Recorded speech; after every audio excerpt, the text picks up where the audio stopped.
Reclamation will serve him well as he guides the agency's activities during the transition to a new commissioner. Make no mistake, though, it is a challenging time for reclamation. We all know our infrastructure is aging, some of it getting quite old and beyond its design life, which means increasing maintenance and rehabilitation needs. Funding necessary to meet our commitments under existing Indian water rights settlements will continue to increase, and you might say it is in our best interest to hope for future settlements requiring funding as well, since the potential alternatives could pose serious consequences. Funding levels devoted to large-scale ecosystem restoration, often associated with Endangered Species Act compliance, also seem to be increasingly significant. The current drought across much of the West, but most severe in California, has put even stronger pressure on the many challenges inherent in trying to balance the water needs. It has also highlighted both the great importance of our economy and the fundamental physical limits of our water resources infrastructure. All of these important considerations, and yet Reclamation's budget has remained relatively flat for a number of years now. In fact, the fiscal year 2015 budget request before us today is actually a 6% reduction from fiscal year 2014 enacted level after accounting for the proposed shift of the Central Utah project. The agency continues to be expected to do more and more, but without more funding. At some point, improving efficiencies just isn't enough. It would seem we, the executive branch and legislative branch together, have some tough decisions to make. Either we reevaluate the number and breadth of the actions we promise to deliver, or if these really are strong national priorities compared to national priorities in other policy areas, we figure out a way to better reflect that in the Reclamation's budget. I look forward to meeting with Mr. Pimley's agencies, discussing Mr. Pimley's agency's view on how best to meet these many challenges. Again, I'd like to welcome our witnesses to the subcommittee. Mr. Pimley, please ensure that the hearing record, questions for the record, and any supporting information requested by the subcommittee are delivered in final form to us no later than 4 weeks from the time you receive them. Members who have additional questions for the record will have until close of business tomorrow to provide them to the subcommittee's office. With that, I'll turn to Ms. Kaptur for opening comments. Thank you, Mr. Chairman. Commissioner Pimley, welcome. Mr. Wolf, welcome today. This is your first hearing before our subcommittee, and we very much look forward to your testimony, and we thank you both for the fine work you do for our country. The Bureau of Reclamation is responsible for providing the agricultural, municipal, and industrial water supply in a 17-state region of the West. Economies, ecosystems, and communities all rely on the availability of clean water, something we can't take for granted. And the existence of such an instrumentality is of great value to our western states and to the nation. We would be a very different nation without you. You have created a resource that is not available to all regions, and a national benefit and endowment to 1/3 of our states. It is an investment by America intergenerationally that simply cannot be taken for granted. At a time when water demand is increasing and many regions have been hit by extended drought of historic proportion, the Bureau is being asked more and more to provide solutions to the West's water needs, all while being good stewards of our natural resources. I hope to hear today how the fiscal year 2015 budget request reflects this responsibility with a reduced budget. Reclamation's budget request for water and related resources represents a 6% reduction from that of 2014, and while we are all interested in finding appropriate places to cut, I do have some concerns that this reduced request continues the disinvestment in our nation's water resource infrastructure. Therefore, it will be especially important that our subcommittee understand the specific methodology used to arrive at this particular set of projects and activities. Additionally, much of the Bureau's infrastructure was built nearly a century ago. In fact, over half of the Bureau's dams are more than 60 years old. It is critical that Reclamation maintain this aging infrastructure. Let us explore today how the budget request provides funding levels that meet the Bureau's responsibility to keep Americans safe while maintaining its dams in proper working order. Reclamation plays a vital role in delivering water to tribes and rural communities that would not otherwise have access to clean water. I do appreciate that the administration's budget request continues to meet the nation's obligation under the Indian water rights settlements. We are all interested in ensuring that every dollar is spent effectively and efficiently, and I look forward to your testimony today on how Reclamation plans to accomplish your task. I want to thank you personally, Bureau of Reclamation, for your efforts and attention to briefing me on many installations across our nation and serving our nation so ably for over a century. Truly, you have made life in our desert west possible. Thank you, Mr. Chairman. I look forward to the testimony. Thank you. Mr. Pimley, look forward to your testimony. Thank you, Mr. Chairman. Thank you, members of the subcommittee, for the opportunity to discuss President's. Could you pull that just a little bit closer? Is it on? I assume it is. Oh, we got to plug it in. There we go. Better? Okay, I'm sorry. I'll start over. Thank you, Mr. Chairman, Ranking Member Capter, and members of the subcommittee for the opportunity to discuss the President's fiscal year 2015 budget for the Bureau of Reclamation. The budget reflects a comprehensive set of actions and initiatives supporting Administration Department of Interior priorities and Reclamation's water and power mission. The overall request for reclamation is about $1 billion, and I have submitted a detailed written testimony for the record. The 2015 budget request prioritizes the use of resources in 6 areas, and I'll discuss those with the remainder of my time. First, Reclamation's budget focuses on resources necessary to operate and maintain its infrastructure. In 2015, 55% of our water and related resources account, or about $417 million, is dedicated to the operations, maintenance, and rehabilitation activities. The dam safety program remains one of Reclamation's top priorities and is proposed for $83 million. Other OM&R activities include the site security program at $26 million and our RACs, or Replacement, Additions, and Extraordinary Maintenance program, funded at $63 million. The second priority area is, is WaterSmart. WaterSmart concentrates on expanding and stretching limited water supplies with an established priority goal to facilitate an increase in available water supply of 840,000 acre-feet cumulatively by the end of 2015. From 2010 to 2013, Reclamation has helped free up an additional 734,000 acre-feet of water supply in the West, as well as conserving approximately 45 million kilowatt hours of electricity. In 2015, Reclamation proposes to fund WaterSmart at $52.1 million. The third priority area is to support the Department's Powering Our Future initiative. We are taking advantage of the hydropower legislation passed last year to help develop more power across the West. The 2015 budget also allocates $1.2 million to optimize its hydropower projects to produce more clean renewable energy with the same amount of water, investigate Reclamation's capability to help integrate non-hydro renewable energy sources into the nation's electric power grid, and work with tribes to assist them in developing renewable energy sources. Strengthening tribal nations is a fourth priority area. The 2015 budget supports the Strengthening Tribal Nations initiatives through a $90 million request for planning and construction of 5 recently enacted Indian water rights settlements in a new separate account. The budget also includes $8.1 million in support of Reclamation's activity with tribes and $14.1 million to continue operation and maintenance associated with water delivered to the Aktchin Indian community in Arizona. The fifth priority is ecosystem restoration. In order to meet Reclamation's mission goals of managing water and energy resources in a sustainable manner for the 21st century, one focus of its programs must be the protection and restoration of the aquatic and riparian environments influenced by its operations. Ecosystem restoration involves a number of activities, including Reclamation's Endangered Species Act recovery programs.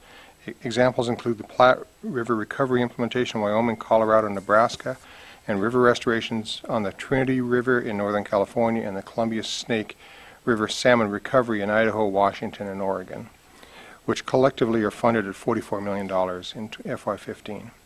The sixth priority is climate change adaptation. Reclamation is actively engaged in developing and implementing approaches to understand and effectively adapt to the risks and impacts of a changing environment on Western water management.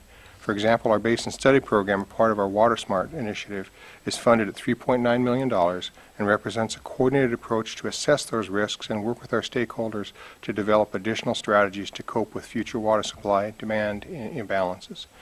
In conclusion, Reclamation is very aware of the role our projects play in helping Western states suffer through the drought.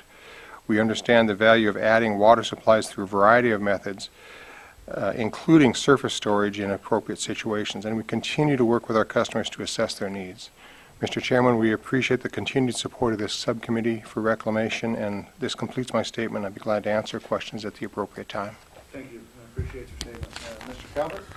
Thank you, Mr. Chairman, and thank you both for your attendance today. I'm glad, Mr. Pimley, toward the end of your testimony, you brought up surface storage under appropriate circumstances. I may get into that, but your agency has a target of expanding water supply, and in your testimony, by conserving 840,000 acre-feet of water by September 2015. What is your acre-foot for new water storage in that same time period? As far as any new water storage that we're bringing on board, we've got some work in Wyoming on a dam safety project where we're actually raising the spillway crest elevation, and that'll recover about 53,000 acre-feet of storage that has been lost to sedimentation over the years. It's not new storage per se, but it allows us to store additional. Do you have a target for new water storage in the next 10 years, as far as what are we going to do for new water storage, surface storage? So we don't have a numerical target like we have for the Water Smart. What we do have is a series of studies, I'm sure you're aware, within California. We're studying everything, but as far as we know, we have zero plans for surface storage, Department of Reclamation? We'll be bringing those studies to fruition within the next 18 months on several projects in California on storage that would potentially add up to, I'm not sure all of them will be done in the next 18 months, but add up to about 4 million acre years feet. have we been working on those various studies in California? Quite a few, granted. More than I what we was would have chairman, I expected. think, of the Water and Power Committee back, we passed the CalFed legislation 12 years ago. Mm-hmm. And the studies began then, and they're still not complete. How many more years do you think is left? Right now, our target is to finish the Shasta study at the end of this calendar year, and then I believe the Temperance Flats is in 2015, and the San Luis Rays shortly thereafter. That would be completing our feasibility studies and our environmental impact statements. So we're saying to do these studies on new storage is going to, nowadays, is 12 to 15 years. Is that pretty much what you're saying on these projects? I can't argue that that's what it's taken on these projects. And the next step is to design the projects and to build them. So we'll see what kind of progress we make. The general statement of Reclamation's budget request for this year mentions the term climate change numerous times, but only mentions the term storage one time. If Reclamation is truly concerned about changing climate and drought, why isn't a larger emphasis put on expanding water supply through storage to prepare for drought? Some studies indicate if, in fact, climate change is occurring, that there'll be less snowpack, and we have to prepare ourselves by having more surface storage. Do you agree with that statement? Depending on which basin we're talking about, we are trying to do basin studies across the West to do precisely what you've just mentioned, to look out 50 years to see what those climate changes, what that is going to do to our system. We may not be able to rely on storage in the form of snowpack. We may have to store that earlier in the year and have more severe inflows at various times for flood control. So it is certainly a tool in the toolbox, and I believe it is more likely to be a viable alternative as we look down the road. As I believe someone said on the panel, as there is a limit to how much you can conserve. It is a good drought-proof way to free up water supply through our Water Smart conservation and the reuse initiatives. But there is a limit to what you can do. So with population Well, I would growth, agree with that. I think if there's a common theme here that we have been studying these problems for some time. We knew that there was a need for storage a long time ago, and we know that there's a need for storage now. Shasta, Temperance Flat, Sites Reservoir, some other opportunities out there in California. But I'd like to, Mr. Chairman, add up how much money we have spent on studies for the last number of years and see if it may equal what it would cost to actually build the storage. and whether the basic design of the storage has actually changed in any meaningful way from the time we started to the time we start moving on these projects. But it seems to me that by the time we get these things done, there isn't going to be any farmers left in the Central Valley. But with that, Mr. Chairman, thank you for letting me have my time. Thank you. Yeah, thank you. Ms. Ketter? Thank you, Mr. Chairman. Mr. Pimley, as you know, I don't come from a reclamation state nor region, but I am very interested in the historical funding for the Bureau of Reclamation, and am very curious whether your agency maintains an account of the net present value of federally supported capital infrastructure under the Bureau's purview since inception. Do you go back to the early part of the 20th century and actually calculate what the full value of that investment is? I have seen the number. I'll be honest with you. I don't know it off the top of my head, but yes, we can provide that for the record. Can you provide that for Yes. the record? If you were, did you recall any number? I wouldn't want to speculate. All right. As I understand it, the 1902 Reclamation Act required the full repayment of irrigation project costs by beneficiaries. Initial funding for reclamation projects was to come from the sale of federal land in western states, and as projects were completed and revenues were raised from water users, the government could then fund new projects. Can you take a few minutes to explain how the repayment agreements work, who pays, over what time, and is interest applied to the principal or not?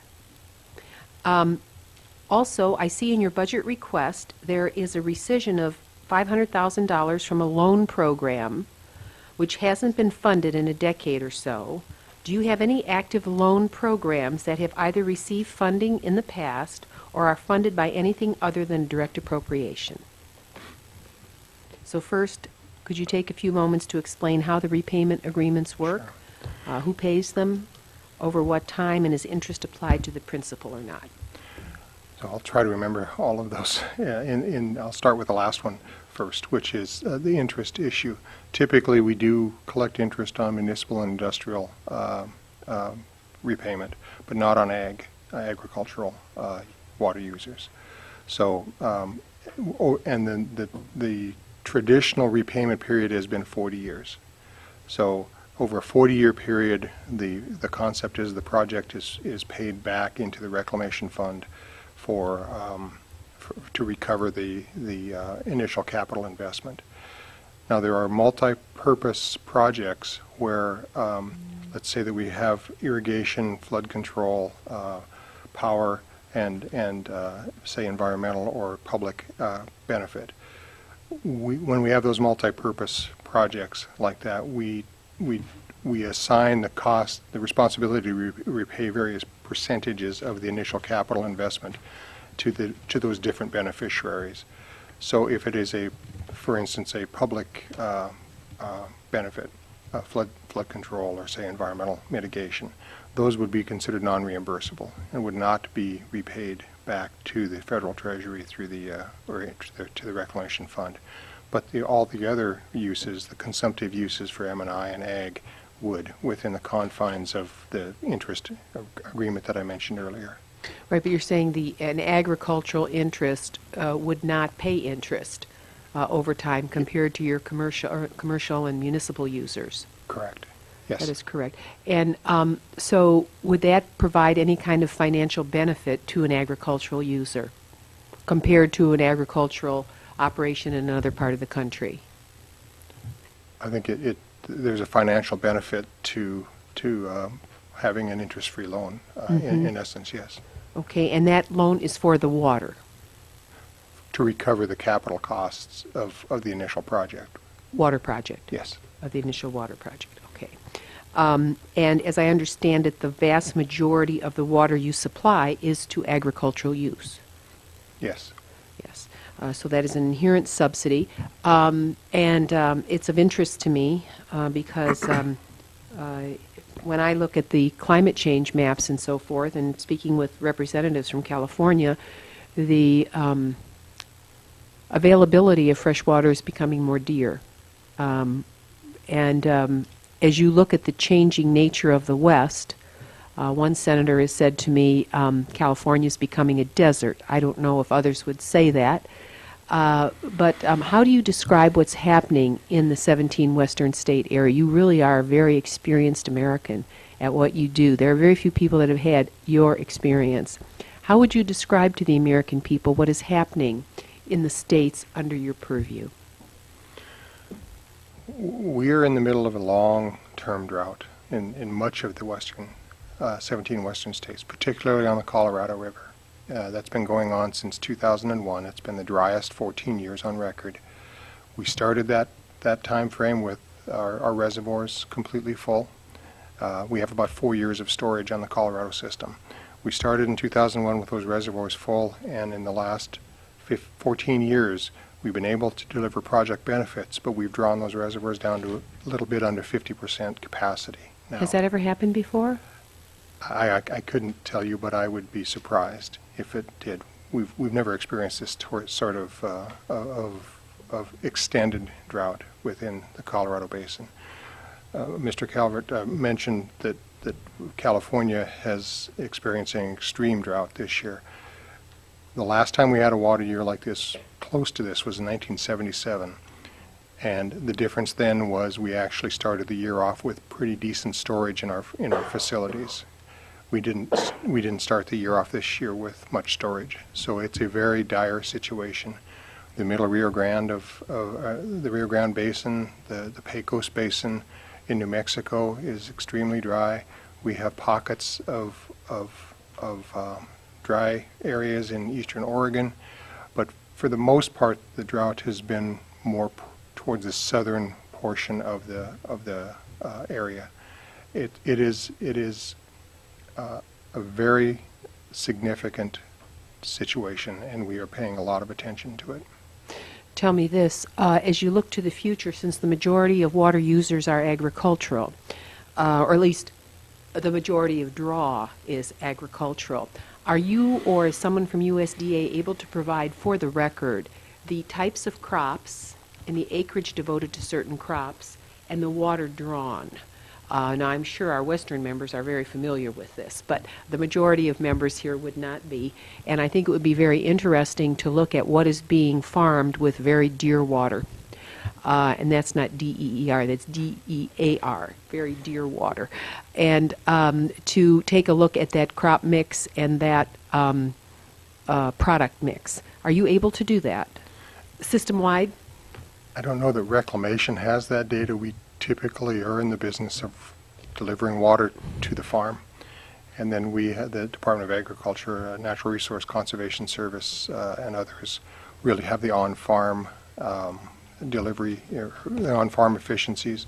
So we can provide, for the record, information on how much water we deliver to the various recipients of our water. But as far as the exact utilization of that water and what crops are grown, if we have it, we will provide it. I honestly don't know that we do.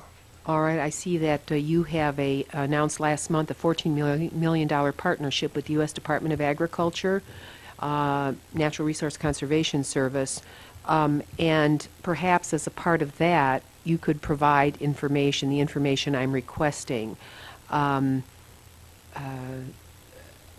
Apparently, you and the NRCS are going to select and fund certain water conservation and water management projects or programs. So wouldn't this be a natural area in which to kind of assemble that data and make it available so we could make intelligent choices as a country?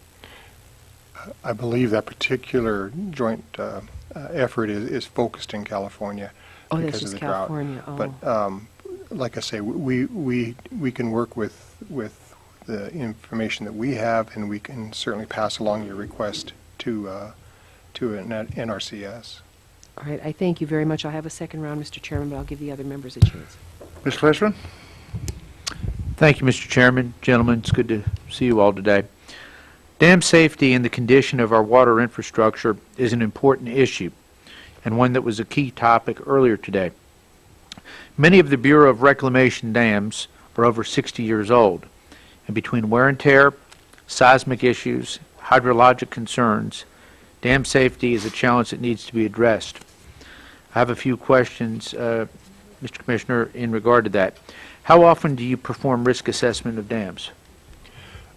We have a systematic process by which about every 8 years we go through our entire inventory of dams. So on an 8-year cycle, we do what we call a comprehensive facility review with an issue evaluation on any issues that we've uncovered. In between those 8-year cycles, we have what we call periodic facility reviews, where we go and look for precisely what you mentioned. If there has been any significant change, that raises a bell, and we can move that to the front of the line. Okay. You may have answered then with your answer, but just to be specific, how does the Bureau prioritize future safety and security work on the dams? Once we go through that process, we do a risk analysis where we look at the probability of failure of the facility for whatever cause, and put that in terms of the annualized probability of failure.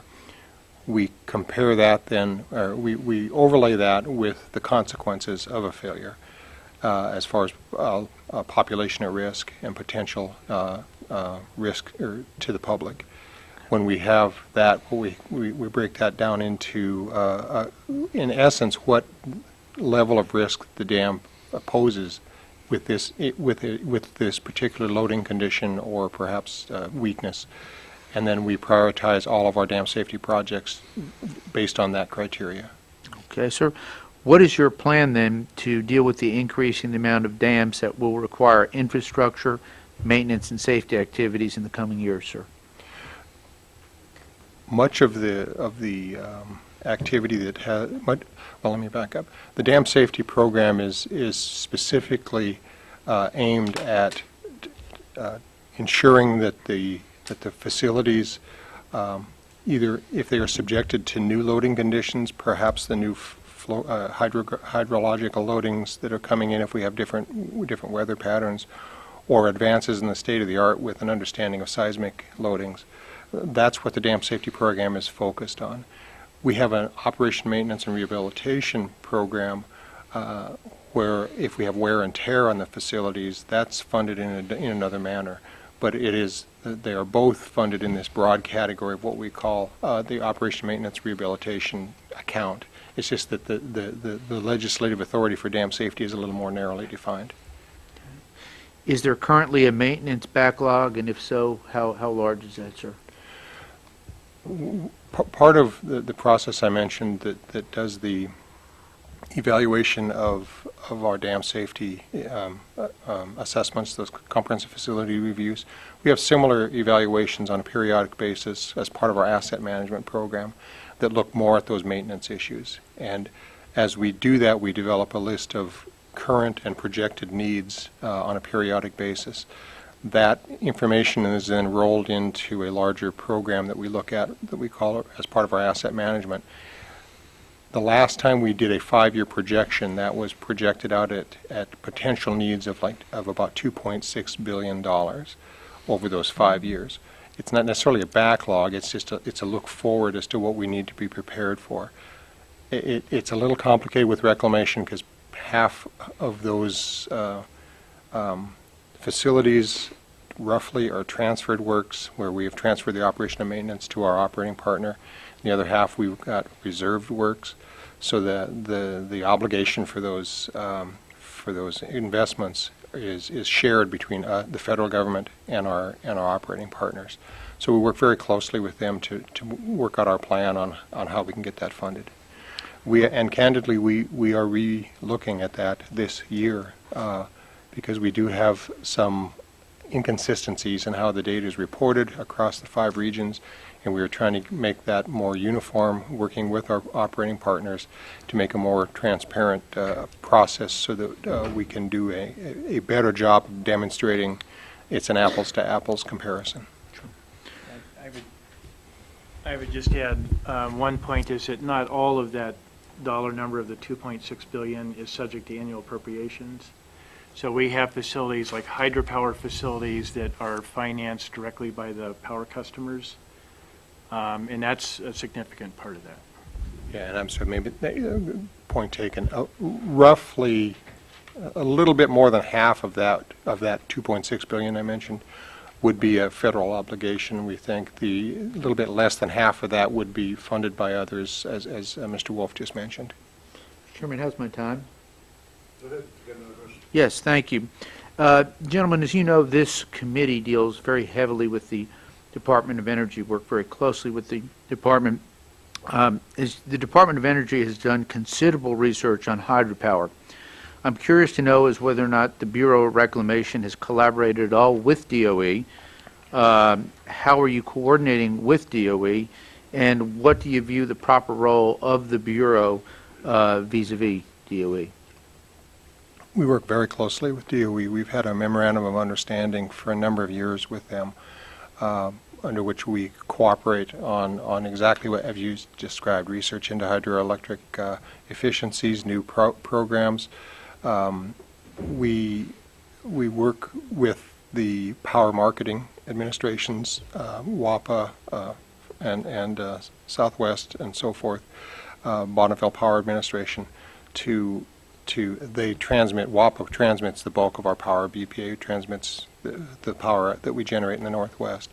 And as their affiliation with DOE, they are basically the recipients of the power that we produce. So the funding that we mentioned, that Mr. Wolf mentioned, much of that comes from those organizations as they then turn and sell the power to others. So we have a very close relationship with DOE. Thank you, Chairman. I yield back. Mr. Pimley? Thank you, Mr. Chairman. Mr. Pimley, your budget narrative seems to place a pretty heavy emphasis on climate change issues. Can you tell me how much funding in your FY 2015 is directly related to climate change issues? We've got about $10 million in our budget specifically for what we call cooperative landscape conservation, which has a number of activities within it.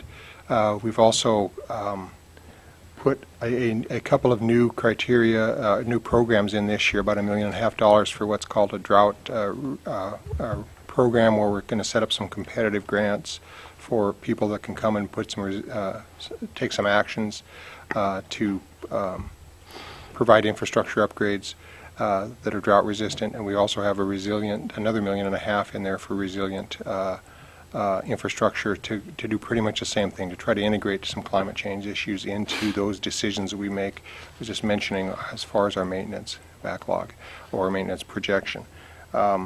We also put, we view the Water Smart grants and the Title 16 activities that we do, which is in the neighborhood of $40 million or $50 million in that range somewhere, as a methodology that we use to adapt or work on potential climate change. And I mentioned the basin the basin studies. It's about $4 million that we invest in those to try to look out into the future. All right, so having spread them over several different programs, what steps are you taking to make sure that they're not redundant or overlapping with each other?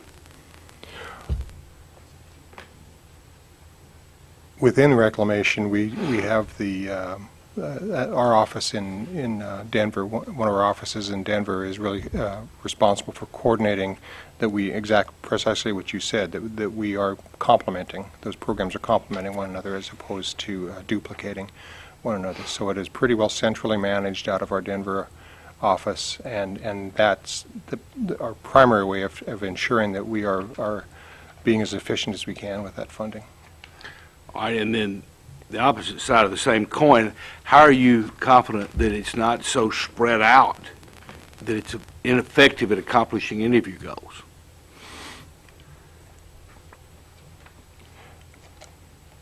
I would say, again, we keep an eye on it very closely. We really try. A lot of those programs I mentioned, the Water Smart, the Title 16, the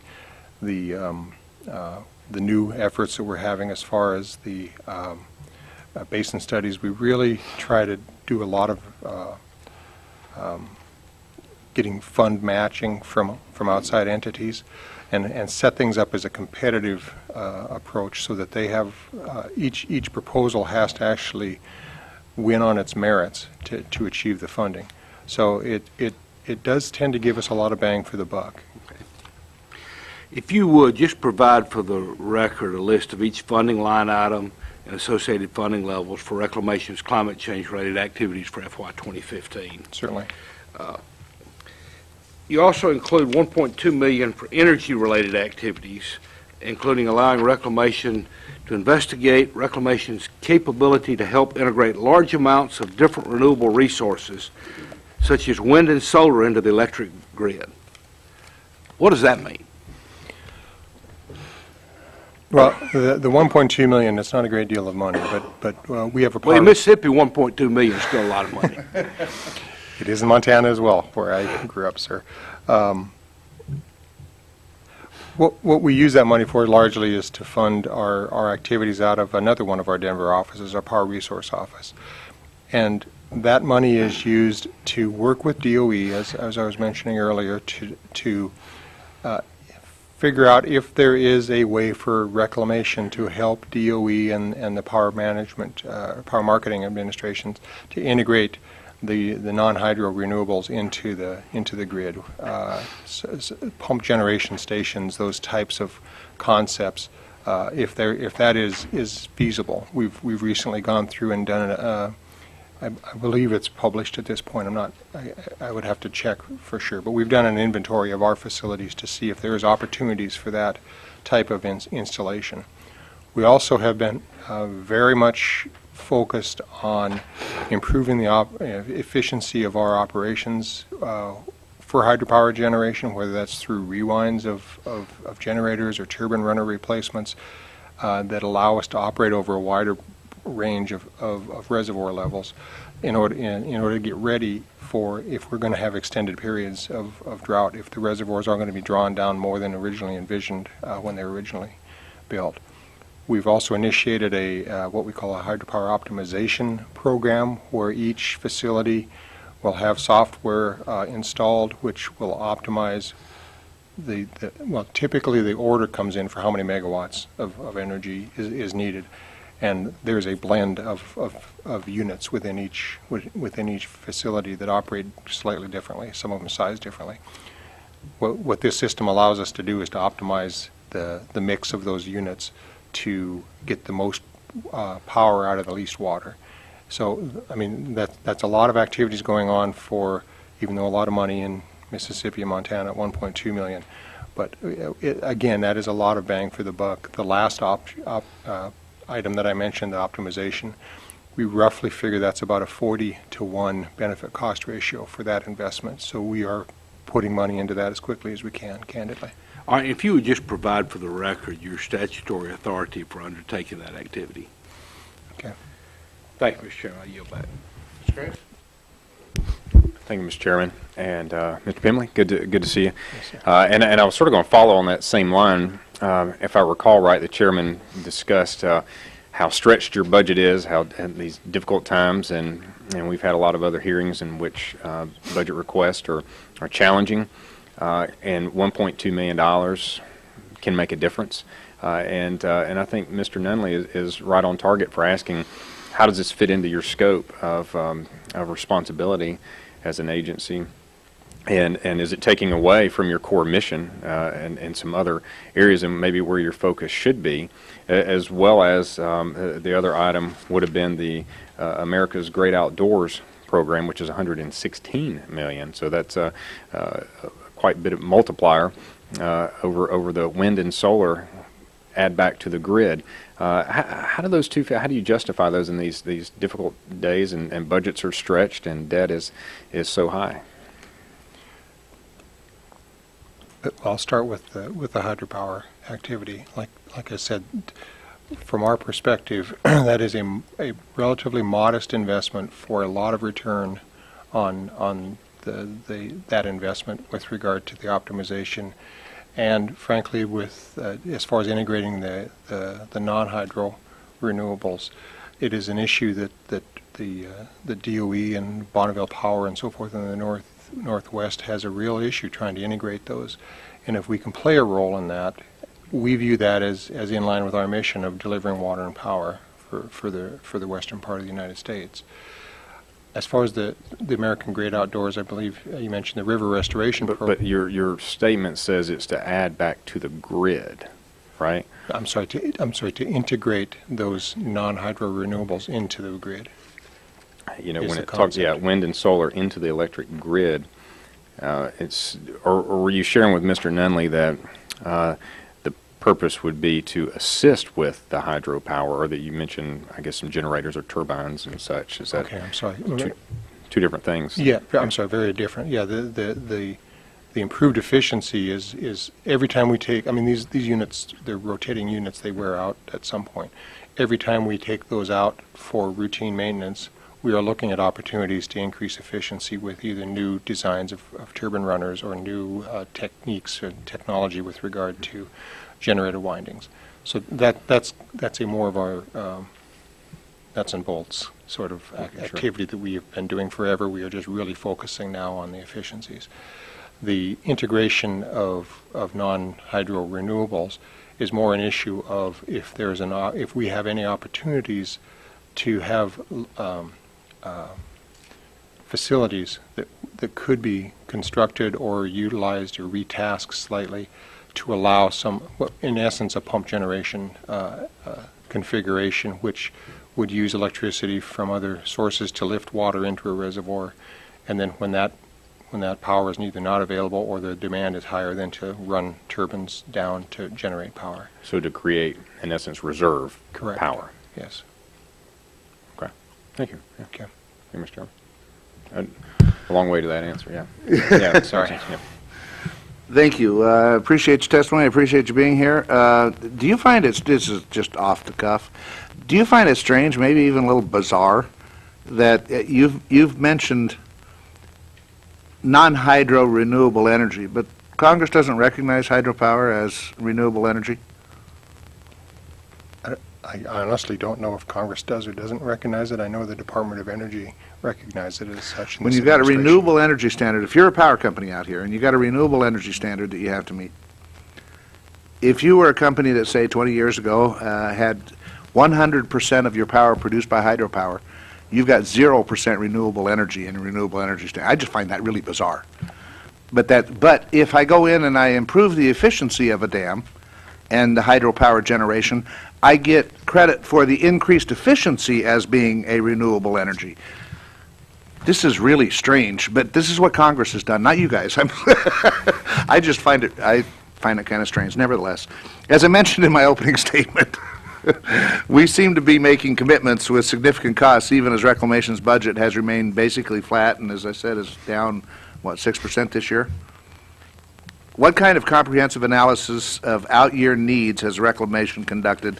Have you at least completed a 5-year plan like the committee has repeatedly directed the department to do so? We've got each of our individual projects that we put together definitely has plans out into the future, perhaps further than 5 years. I can't testify to exactly what those are, but we try to capture that in our budget documents by demonstrating what we've spent, what our proposal is for the upcoming budget year, and then what's left in the program. That's in a very succinct way to demonstrate that this is basically where we are in the process, in the continuum of completing those activities. A lot of our activities with regard to the Indian water rights settlements that we've got coming online, each of those has a very succinct timeline. And I mentioned, I believe, that we have pulled those funding into a separate account out of our water-related resources into a separate account this year, I believe, for the first time for Indian water rights settlements. And that's about $90 million this year. So each of those has their own timeline. And so I would say that what we do is we do it more on a program-by-program basis and a project-by-project basis and then use that that plan to build our annual budget request. So if I were to ask, and I'd be able to ask this of probably any business in this country, give me your 5-year plan. What do you expect to do over the next 5 years? What's it going to cost? If X number of dollars are available, or this level of funding, or at this level of funding, or this level of funding. So the committee would have some idea of, okay, what path are we on? The department wouldn't be able to give me that. What do you hope to accomplish over the next 5 years? I mean, that's what most businesses operate on is a 5-year plan, so that they know where they're going for the future. And of course, there's variabilities in that depending on their income. Right. And I would hope that the departments, and we've really asked all departments in the Department of Energy and others to do 5-year planning, which was never really done before. I guess Hobson's the one, if I remember correctly, that started asking for 5-year plans and this stuff. And actually, after you went through the process of doing it, most agencies found it was actually kind of beneficial, which is why businesses do it. Yeah, and we definitely have plans. Like I say, we typically, our agency is structured on a project basis, so it's more natural at that level for us to build each of those. But as far as the overall blend of all those, and then that all rolled up into a 5-year plan for the entire agency, we have not done that. Well, I would advise you that, yeah, I guess advise is as good as word as any, you to do something like that, because it would be helpful to this committee. Because then we know, we're also looking out 5 years on if we start this project, because a lot of the projects that you guys do are not 1-year projects. Correct. They're multi-year projects. And a lot of the different departments within this budget, the energy and water budget, are multi-year projects. It would help us a lot if we could know or have some idea when we approve to start something what the long-range plan of this is. Are we approving something that's going to be the next 5 years, and how does that fit in with everything else that we're approving? Because a lot of times it is easy to start things. In fact, that's one of the problems, frankly, with, don't mean this to sound partisan, but with some of the stimulus funding we do, or did several years ago, started things that cost us money in out years to complete when the stimulus funding is gone. That's just something that we need to know as a committee as we're planning our budgets. Reclamation's budget justification states that the budget allocates funding based on objective and performance-based criteria, but it never details or even mentions what those criteria are or how they are weighed or used in developing the budget request.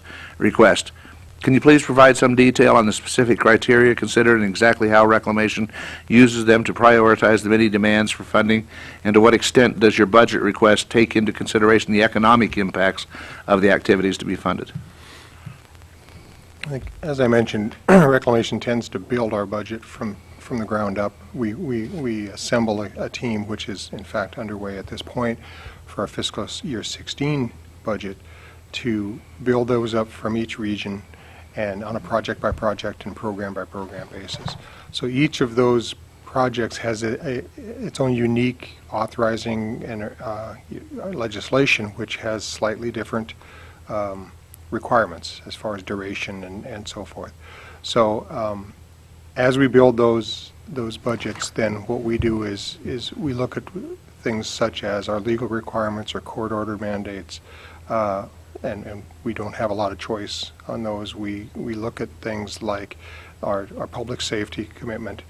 We prioritize those requirements, as I mentioned earlier, and then we look at our need to invest in a long-term infrastructure. So those types of risk-based analyses, as far as the consequences of not funding something, are just built into every process that we do. Of course, the legal and the court-ordered ones, we don't have as much flexibility there. But based on that, then we do build our budget up, and I don't know that we specifically analyze the effect on the economy. I think was what you're trying to get at. Yeah. And The I do economic know impacts. economic impacts. We certainly have that on a broader scale on Reclamation's programs and projects, as Ms. Capter asked earlier, that we can provide for the record. Okay, I appreciate that. When you talk about increasing storage, which, are you talking about building new dams? Are you talking about increasing the height of current dams? Or both? Both. Both? Both, yes. I know that the state of Idaho has proposed and actually funded an interim committee that was, and I suspect they worked with BOR, looked at raising the height of some dams in order for additional storage, because, you know, when you're at the top of the dam level, increase the height a few feet, you get a lot more storage than if you're starting, obviously. I mean, you know, it's simple physics. But I don't see us, frankly, building an awful lot of new dams in the West for increased storage. There might be some in some places, but trying to get them built today with all of the environmental requirements and other things is almost impossible compared to what it was years and years ago, when the heyday of the Army Corps and the BOR, of when you used to fight each other for who was going to build which dam and so forth. And that makes it very challenging, and that's why they're looking at additional storage, and that always creates, I mean, there are questions of dam safety and a few other things as you do that. But increasing storage is going to be, I think, vital in trying to address some of these long-term droughts in the West. In that regard, to some degree, the Ryrie Reservoir in Bonneville County in Idaho is a Bureau of Reclamation reservoir with flood control authority administered by the Army Corps of Engineers. The water users there are very interested in the possibility of additional water being carried over from one water year to the next, which would require a change in the flood control rule curve. I understand the Reclamation and the Corps have been working together on this issue. Can you please describe Reclamation's involvement to date and the expected schedule for any continuing or future activities? We have been working with the local stakeholders and with the Corps. Obviously, the Corps' mission here is flood control, and trying their focus is not to raise the risk of floods. My understanding is that we are making progress on that, and in fact, I believe this spring we have an environmental impact statement that it will be issued. Okay, I know that their analysis, as you said, looks at flood control. You look at the benefits of the additional storage. Yes. And so that you're really, the Army, difference between the Army Corps and you, looking at two different things. And the water users out there sometimes wonder why two agencies of the federal government are coming up with two different numbers. But they're actually looking at two different things. Yes. And we need to work with the water users there to make sure that they understand what's going on here between the two federal agencies, and hopefully we'll all get coordinated and make sure we're working together on that. One other question. Some non-federal interests have described an inability to get project or program information from Reclamation. This subcommittee has also had challenges in getting information necessary for proper oversight, such as detailed funding history for the San Joaquin River Restoration Program. It's not clear whether this is a problem for Reclamation not wanting to provide the information, or a problem of Reclamation not having adequate systems in place for tracking project and program information. Can you please explain or describe how Reclamation keeps track of project and program details, including funding history, and is each regional office the only place this information can be found? How does headquarters ensure that regional offices are operating in a standard or at least consistent manner in this regard? It's one of the problems that we've had in trying to work with different interests on the San Joaquin River Restoration Project who have different points of view of if you're not working with the same information and you can't get that information, it's hard to try to find a common solution. I'll try to answer that in a couple different parts. One of the questions you asked, does each region maintain this information? That is typically how we are structured, is from an area office, which is there are several within each region. They are tasked as the program or project office, so they are responsible for administering the project or the program. In this case, San Joaquin River Restoration, there is an office in our Sacramento regional office. That's where the focus is, the coordination is. I know that we've had issues with the bringing that project along as on the pace that was originally envisioned, the river restoration. My understanding is that this spring or summer there's going to be, I think it's this summer, our project manager out there is working on an updated schedule and a realistic funding stream requirement with the stakeholders that are involved, those folks that you mentioned, and to try to get us a more realistic look at, from the standpoint of what we can accomplish when and get the most bang for the buck. So from that standpoint, that particular project, I believe we are rolling up our sleeves with our stakeholders to find a way to move that project forward more quickly. Well, I appreciate that, and remember, information that we request and stuff is always valuable to us, and oversight and being able to get that information either from the regional offices or from headquarters is vitally important to this subcommittee, so we appreciate that. Okay. Ms. Kaptur? Yes, thank you, Mr. Chairman. I continue to be inspired by the work of the Bureau and wanted to ask, do you think you're named properly? Reclamation is an interesting word. When the Bureau was founded, what is it you were reclaiming? The arid West. I actually came to work for the Water and Power Resource Services. We were renamed actually under the Carter administration for a short period of time.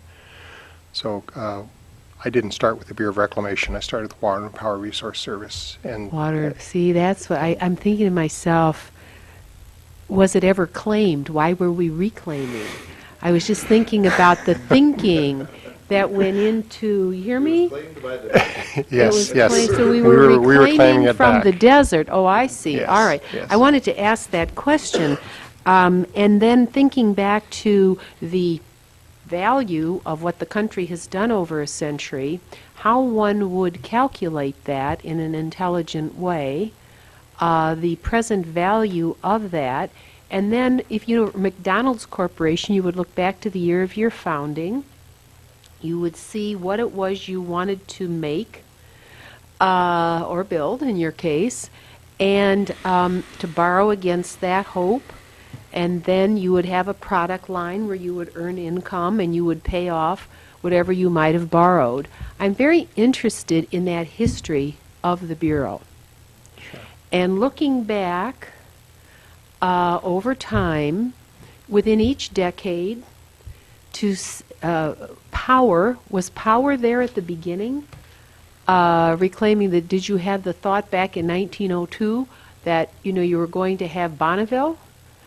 You know, if you look back, at some point, the power equation plugged in, and there was an investment made, and there were loans made over a period of time, and there was a way of repayment. I'm very interested in looking at the financial history of the Bureau. It's very instructive when you look back at what was done. My heavens. Mike, I don't know where you'd be living right now. You might be east of the Mississippi. Not in the West. None of us would be there. And so, you know, we need to think about that. The reason I'm asking about the word is because in the part of the country that I come from, we have a need for reclamation right now, from Duluth all the way across Wisconsin and Michigan, Ohio, all the way out to Buffalo. Huge swaths of land that are now brownfields, a third of the manufacturing jobs gone, communities struggling to rebuild themselves and to replace industry that's gone, cities struggling to build water systems, and the largest number of combined sewer overflows, if you were to look at a map of the country, it just tips to the Midwest and Northeast heavily. The scales are very out of balance. Communities can't afford to do this. And so one of the reasons I'm asking you these questions relating to financing over a period of time and looking at the interest rates and the method of repayment, granted you created power systems that then generated revenue, but I think it could be very instructive to parts of America that are struggling with their futures. This morning we had our full committee chairman in here, Congressman Rogers, and Kentucky has real challenges and economic challenges. All of coal country has real challenges. And we have to find a mechanism to help these parts of America. We're not just going to float them out to sea. We have to find a mechanism, in my opinion anyway, that's what I'm fighting for. I'm 535th fighting for this. But I believe that we need an umbrella for development. And I think you have something to teach the country. Back in 1900, we needed to do certain things in the West. Now we might need to do something in coal country. We need to do something in the Great Lakes region. I think you have something to offer us here beyond the mandate of your agency. So that's one of the reasons I'm so interested in the modeling going back from an accounting side, Mr. Wolf, to kind of step back and look at the whole of it and offer suggestions for structurally how you've accomplished what you have to date. So I wanted to just say that you have provided water to agriculture, you have provided potable water to people.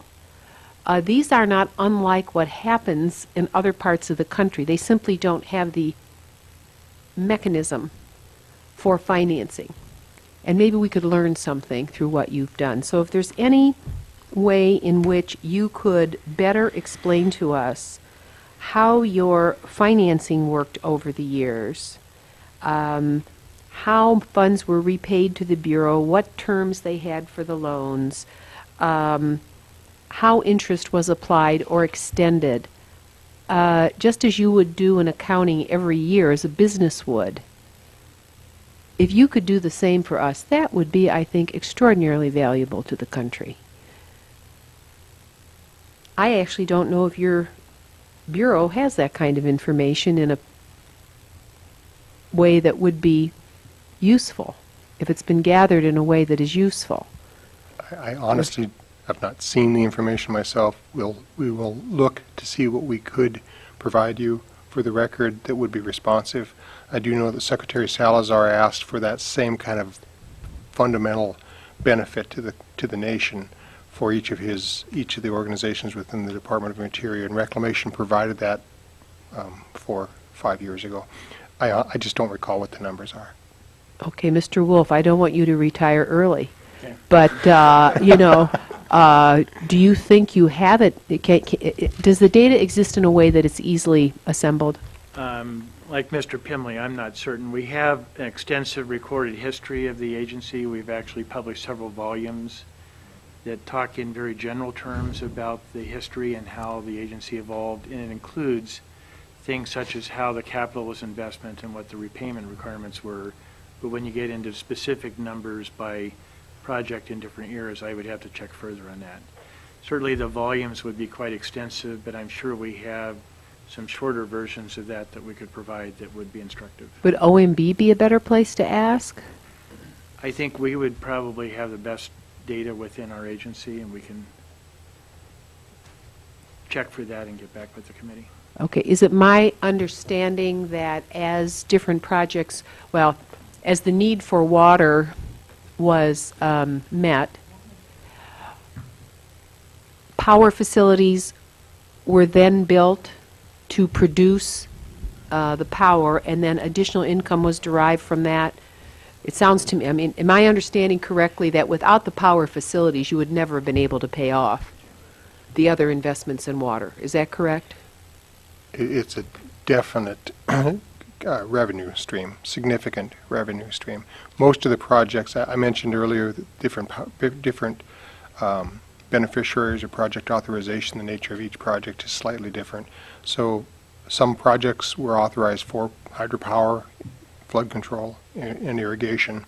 Some of our projects did not have power authorized. We've subsequently gone back in under the Federal Energy Regulatory Commission and added those facilities, power facilities, or others have actually, at those dams that did not have power authorized. But a large percentage of our projects that involved a dam did in fact have power as part of the authorization, and that was considered as part of that repayment plan out over those 40 years. Right. And as I think about some of our mayors in my part of the country, there's no way they're being given 40 years to pay anything back. In fact, some of our matching requirements have caused huge increases in utility bills in a part of the country that frankly can't afford it right now.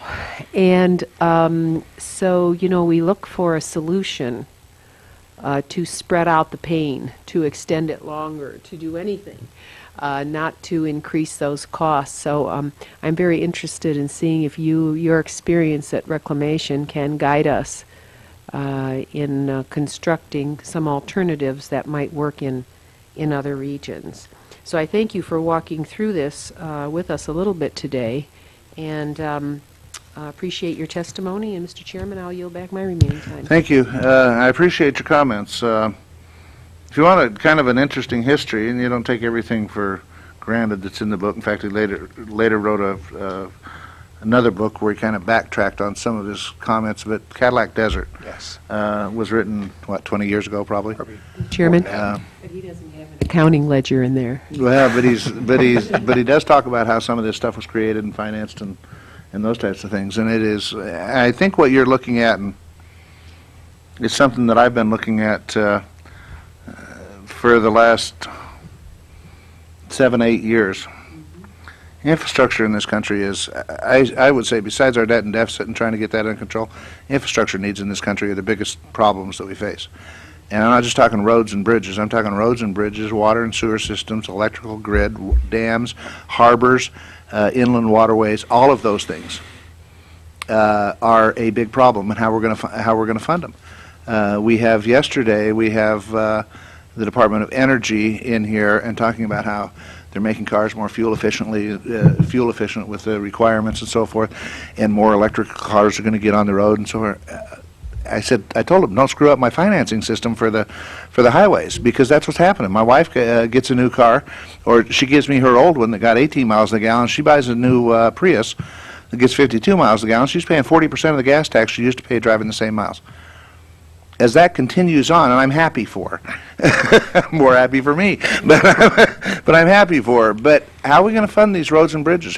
We got a $700 billion backlog in water and sewer projects in this country. If you added all the money that the federal government puts in our interior bill, we put in about $2.5 billion into the renewable energy loan guarantee, or the STAG grants, state and tribal assistance grants, matched by local communities. So what? Maybe $5-6 billion a year we spend on a $700 billion backlog. Means in 150 years we can address the backlog that exists today. We've got a real problem and a real challenge, and if there, and I believe, I don't mean to put words in Representative Catcher's mouth. I think what she's looking at is if there can be some examples on how we did things in times gone by, maybe with the Bureau of Reclamation or other agencies, or if there are ideas out there about how we can address the long-term financing of this infrastructure. It is vitally important to the future of this country. We are the beneficiaries of forefathers who thought ahead. I always use the example, I know I don't look this old, but when the interstate highway system was built right next to the town I lived in and went up to Idaho Falls, the bigger town, I can remember taking my wife on a date and going to Idaho Falls to the movie 26 miles. I could drive back at night after the movie and never pass another car on the interstate when it was first opened. And your thought was, man, they overbuilt this baby. Had they not thought ahead that far, it would be a total mess today. We're the beneficiaries of our forefathers investing in things for the future. We're not doing the same. And I think that's what gentlelady is saying. Sure. I'm definitely saying that. And I think obviously Americans have a great sense of fairness to all regions of the country. Sure. And they want this country to grow, and they want it to be prosperous, and they know that we're at a speed bump right now. We've got some issues that we have to deal with. Infrastructure, as the chairman says, is absolutely critical. And you have some really unique experience that goes beyond your bureau that is really important to the country. One of the disadvantages in my part of the country, for example, and boy, am I going to get in trouble by saying this, but in the way that we produce energy, it's quite patchwork. It's probably not the most efficient system, but it's the one we have. But it has a lot of unintended consequences because of the piecemeal nature of it. You have a much different way through the Bureau of delivering energy. And, maybe our system is the most efficient, but it was developed earlier, the grid is older, there are a lot of issues in our region of the country. we had a brownout a few years ago. I never thought I'd see that. It had to do with the way that the grid is built and so forth. But I wanted to pivot to agriculture. So it isn't just power and it isn't just water systems that are antiquated and leaking in every city from Buffalo to Cleveland to Toledo to Detroit, Chicago, you name it. We have huge infrastructure needs. But in agriculture, which is an arena that in the state that I represent, it is our lead industry. But over the years, it has had the traditional row crop subsidies. But for instance, in the vegetable arena where we and fruits where we get no subsidies. I